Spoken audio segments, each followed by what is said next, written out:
కీర్తనల గ్రంథం 14వ అధ్యాయం 1వ వచనం, దేవుడు లేడని బుద్ధిహీనులు తమ హృదయంలో అనుకొందురు, వారు చెడిపోయిన వారును అసహ్య కార్యములు చేయుదురు.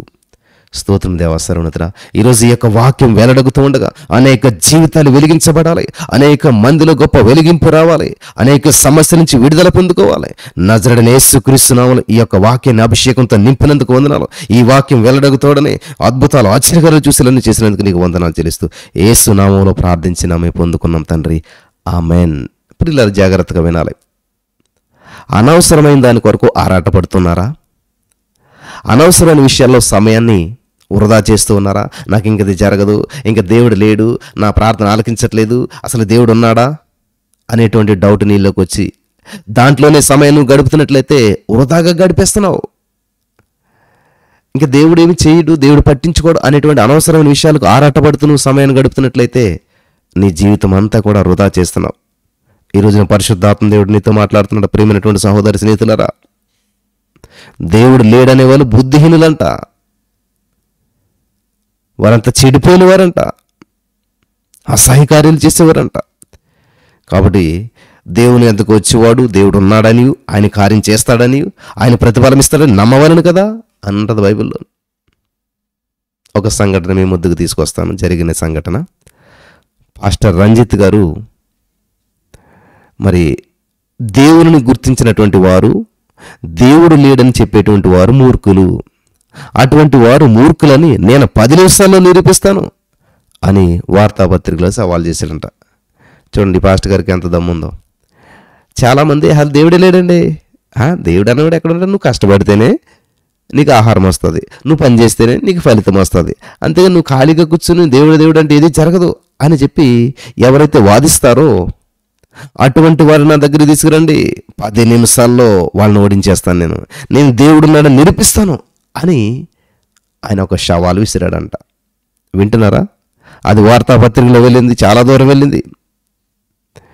మరి ఈ వార్త అంతా చూసినటువంటి డాక్టర్ అమర్ అనేటువంటి వ్యక్తి దేవుడు లేడని అనేక పరిశోధనలు చేశాడంట. ఆయన అనేక గ్రంథాలు రాశాడంట. ఆయనకి వార్త వెళ్ళింది, దేవుడు లేడని నేను ఇన్ని గ్రంథాలని రాసి చేస్తే ఈయన నిరూపిస్తాడా? నాస్తికుడు అంటాడా, నన్ను మూర్ఖుడు అంటాడా? అయితే నేను సిద్ధం అని చెప్పి అన్నాడంట. ఆయన ఈ సవాలు చదివి ఆయన కోపం వచ్చేసిందంట. ఎస్, మరి వచ్చే నెల 13వ తారీఖున జరగబోయేటువంటి ఆ మీటింగ్కి నేను వస్తాను, ఖచ్చితంగా తాను మూర్ఖుడు అని చెప్పి నేను రుజువు చేస్తాను. అతడు ప్రతి సవాలు విసిరాడు. వింటున్నారా? డాక్టర్ గారేమో అతడు మూర్ఖుడు, అది నేను నిరూపిస్తాను అని ఇతను తిరిగి సవాలు విసిరాడు. అనుకున్నట్టుగానే సమయం అయిపోయింది, రోజులు గడిచాయి, ఆ డేట్ వచ్చేసింది, 13వ తారీఖు వచ్చేసింది. తాను చెప్పినట్లుగానే డాక్టర్ అమరం గారు మరి 13వ తారీఖు ఆ మీటింగ్కి వచ్చేసారు. ఇప్పుడు చర్చ జరుగుతుంది అక్కడ. రంజిత్ గారు అడుగుతూ ఉన్నారు డాక్టర్ గారిని, డాక్టర్ గారు మీరు నాస్తికులా అంటే దేవుడు నమ్మరు కదా మీరు అంటే, డాక్టర్ గారు ఎస్ అవును నేను నాస్తికుడినే, దేవుడు లేనేలేడు అన్నాడు. మళ్ళా పాస్టర్ రంజిత్ గారు అంటూ ఉన్నారు, ఈ విషయం మీరు ఎలా చెప్పగలుగుతారు? సరే దేవుడు లేడు అంటున్నారు, ప్రూఫ్ ఏంటి, ఆధారం ఏంటి? డాక్టర్ అమరం గారు అంటూ ఉన్నారు, ఈ విషయమై నేను 20 సంవత్సరాలుగా పైగా పరిశోధన చేస్తూనే ఉన్నాను, అనేక గ్రంథాలు రాశాను, అనేక చోట్ల ఉపన్యాసాలు ఇచ్చాను, వందలాది చర్చా వేదికల్లో నేను పాల్గొన్నాను అని చెప్పి డాక్టర్ గారు చెప్పారు.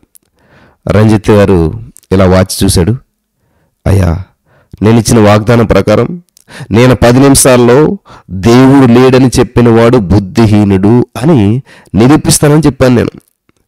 కాబట్టి ఇప్పుడప్పుడే 2 నిమిషాలు అయిపోయింది, కేవలం నాకు ఇంక 8 నిమిషాలు మాత్రమే ఉంది, ఇప్పుడు ప్రేక్షకులే నిర్ణయిస్తారు అని చెప్పి ప్రేక్షకుల వైపు తిరిగి, అక్కడున్న జనం అందరి వైపు తిరిగి ఈ సేవకుడు రంజిత్ గారు మరి పాస్టర్ రంజిత్ గారు ఆ జనాలందరి వైపు తిరిగాడు.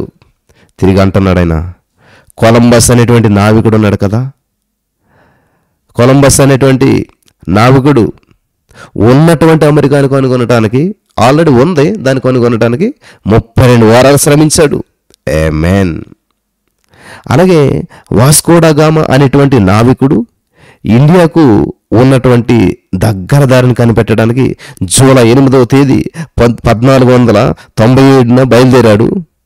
1498 మే నెలలో కల్లికోట అంటే కాలికట్ చేరాడు. సుమారు 10 నెలలు శ్రమించాడు.